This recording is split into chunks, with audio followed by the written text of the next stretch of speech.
Vidas interligadas. Capítulo 1. Donato De Luca é uma pessoa difícil, irritante, intolerante, poderoso empresário do ramo alimentício. Respeitado e admirado, e como não poderia ser nessa situação, uma pessoa muito influente. Bajulação é o que não lhe falta, o que faz dele um homem frio e calculista, que sabe muito bem usar sua autoridade e poder. Nesse dia, acompanhado de sua esposa Rebeca, foram visitar um casal de amigos, que estavam preocupados com a situação da convidada que havia dado um susto em todos, após ter um pequeno desconforto há alguns dias atrás, já que estava grávida e de uma gravidez que exigia alguns cuidados especiais, porém nada muito grave, pois até suas visitas regulares poderia fazer, desde que não ultrapassasse o limite previamente combinado com os médicos, com previsão de parto em 2, no máximo 3 semanas. Não se pode descuidar. Por isso, Donato fazia questão de acompanhar sua esposa a todos os lugares. Como o ambiente da casa dos amigos era excelente, Donato se sentiu seguro em se ausentar por algum tempo. Afinal, tinha que comparecer com urgência na empresa, para mediar algo muito importante que não tinha como adiar mais uma vez. Então pediu para que seu motorista o levasse e em seguida voltasse, afinal, assim ele ficaria disponível em alerta, caso Rebeca precisasse.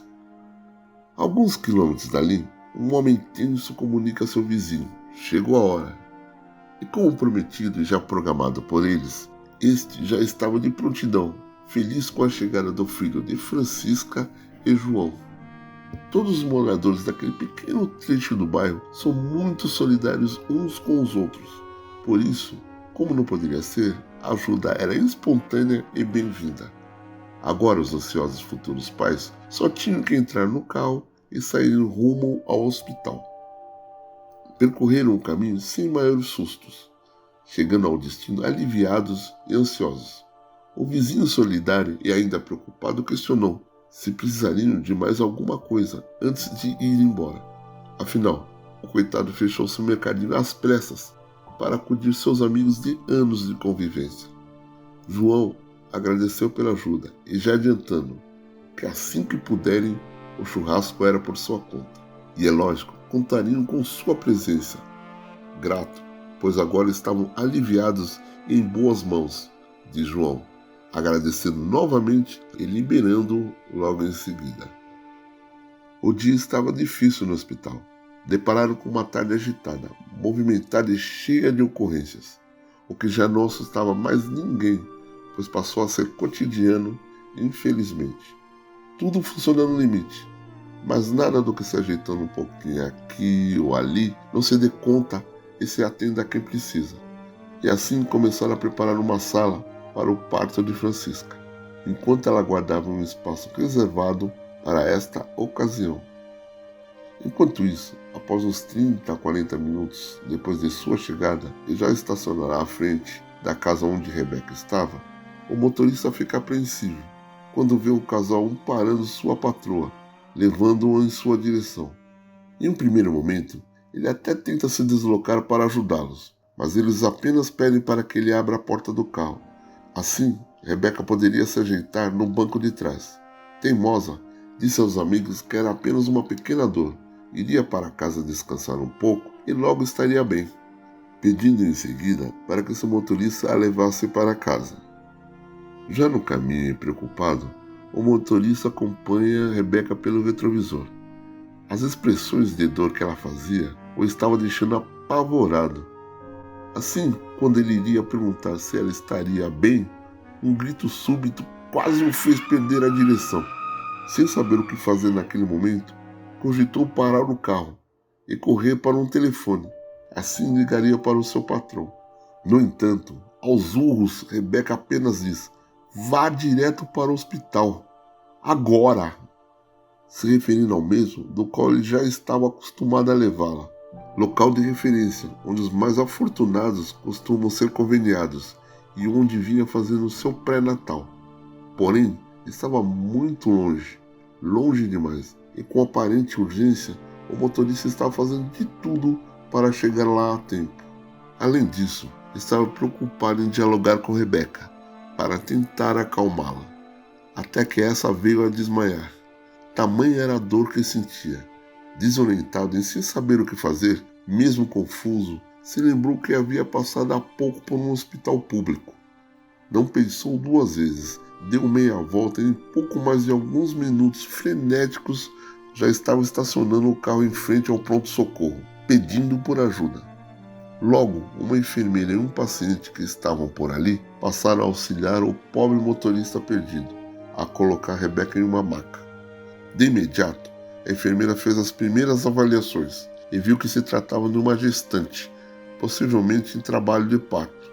O que preocupava ainda mais era que a gestante estava desacordada e com um sangramento contínuo.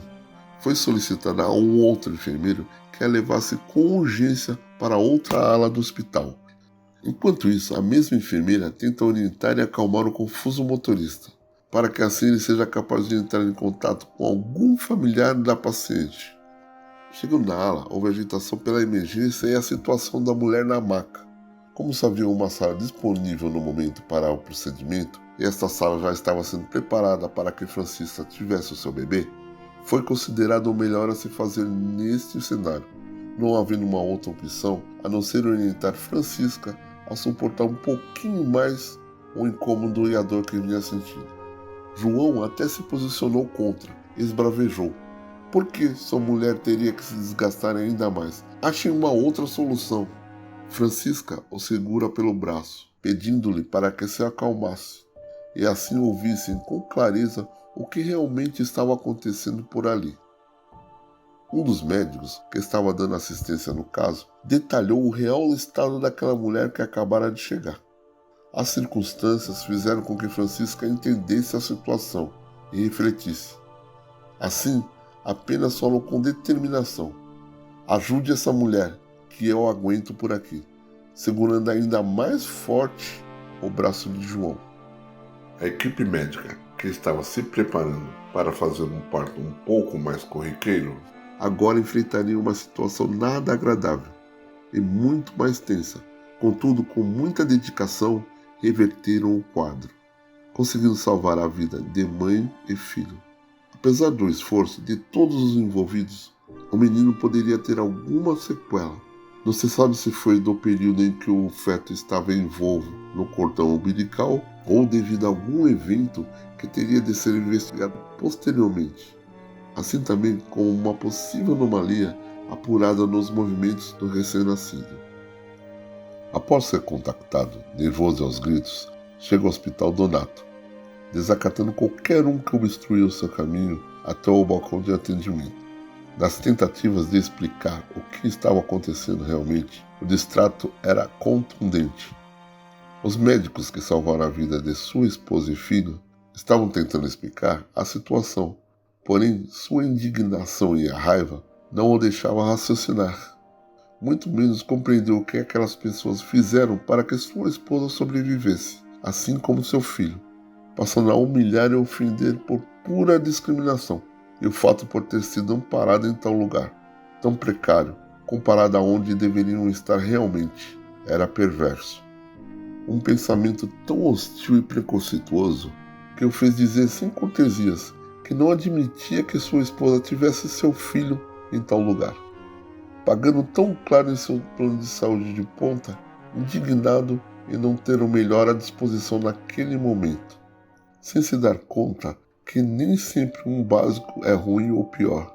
Apesar de estar em um local público, todos os recursos que precisavam estavam lá, disponíveis, bem como muitos profissionais capacitados que, por competência e profissionalismo, mantiveram viva sua esposa da mesma maneira que ajudaram a trazer o seu filho ao mundo. Apesar das complicações inesperadas, não era justo tentar humilhar profissionais tão competentes e capacitados, por não se encaixarem ao seu modo de vida. Ambiente tenso instaurado na segurança do hospital, que não deram conta dos brucutus que estavam resguardando aquele homem tão infame.